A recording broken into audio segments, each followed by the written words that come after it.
this is nice, guys. It's actually nice to see na you guys did a variety of different styles. Um, because I was expecting na none one or two of you will do it, pero it's really it feels really nice and refreshing to see na all the students did the homework kahit na optional lang. Okay. So, all of you guys did an anime style, which is good. Yun talaga yung what we're expecting. But, it's clear din na iba-iba yung styles nyo eh. Yung kay Natalie, it's more of yung nakikita ko yung early 2000s anime style. Yung ganito sa'yo eh. Share ko lang to guys. Look at this. Sa ano, I drew a self-portrait using pencil. Sa ano ko. So,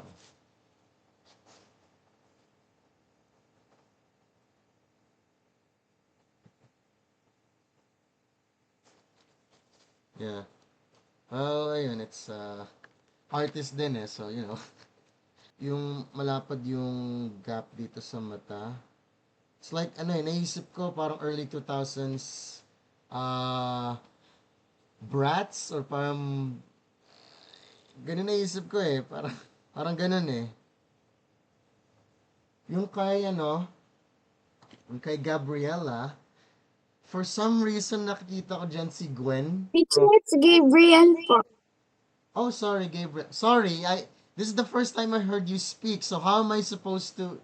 Sorry, I'm sorry. I keep seeing the A na parang ano eh, the last E na parang A. Sorry. My God, I need to wear ano na. I'm getting old.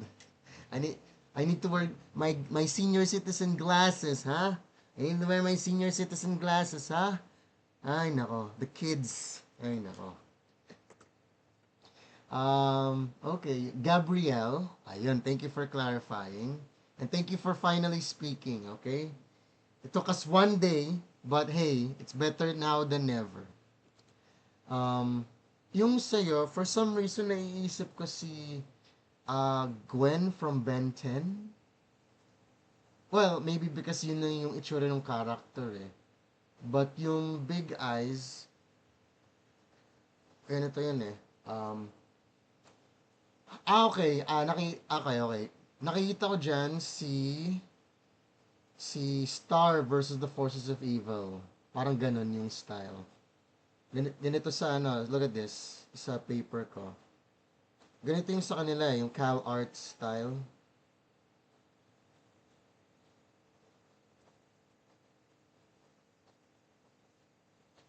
Yan eh.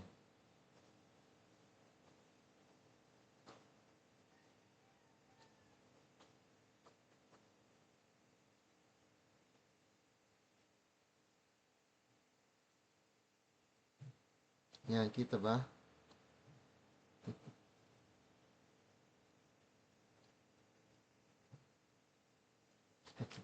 Ito, ayan, on the big screen, big screen.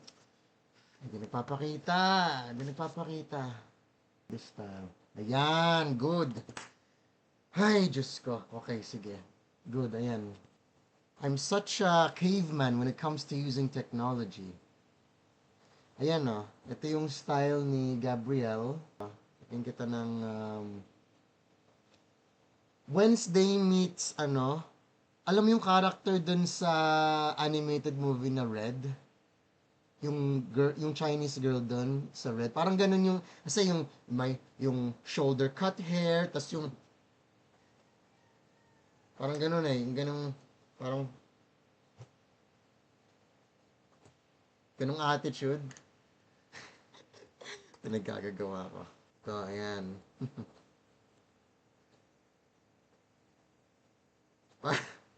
Parang ganyan nakikita ko eh. Ayan. Or, it could be like this one, yung sa, you know this film, ano, Parano, you know this film Paranorman? Yung stop motion film?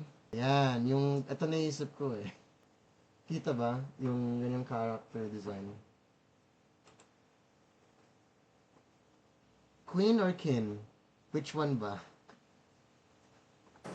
It's Quinn. Quinn. Okay, okay. Like Harley Quinn. Ganun. Yeah. Harley Quinn, no? Come on, Mr. J. Yun yung naisip ko dun eh. Yung sa'yo, yung style nung sa mata, yung parang column, yung parang capital I na ano,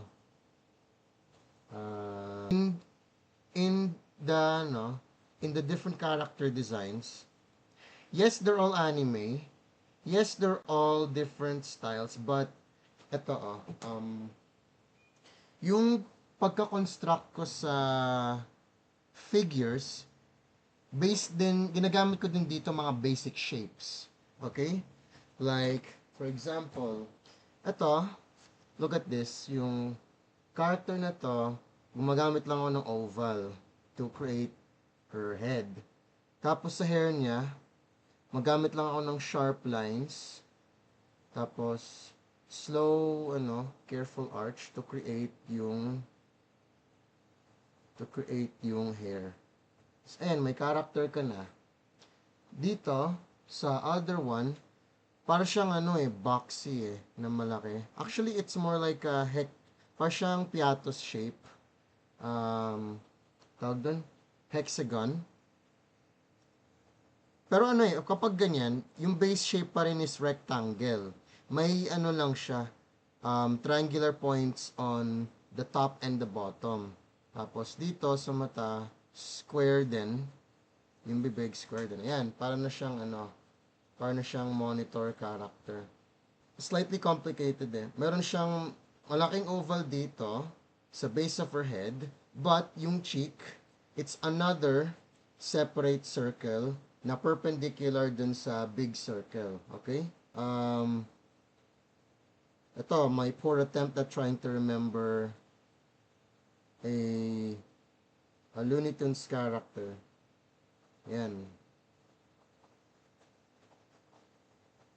Wari, ganyan. Diba? Lagyan natin ng shade.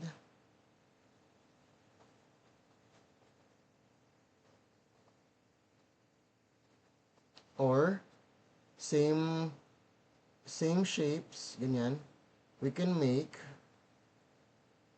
I forgot yung kalimutan ko na yung itsura niya eh. Si Dipper Pines. Ayan. From Gravity Falls. Have you guys watched Gravity Falls? Oh, Gabriel, I highly recommend you watch it. It's one of my favorite cartoons. Ito, si Dipper Pines from basta ganyan, ganyan tsura niya. May Trisha, dito. Tapos, in another example of shape, speaking of Gravity Falls, I have here, I have your triangle. Could you guess who this is? Sa mga nakapanood ng, Could you say the name? Yung mga nakapanood, could you open your mic and say the name? We'll meet again, don't know where, don't know when, but I know we'll meet again some sunny day. Si Bill Cipher. Si Bill Cipher, para din siyang si SpongeBob eh. May suit. Yan o. SpongeBob, may suit na uniform. Si Bill Cipher din. Meron.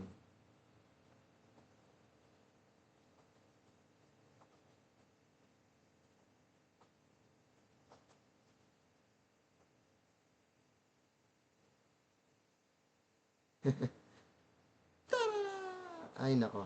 Anyways. Mukha siyang Hmm.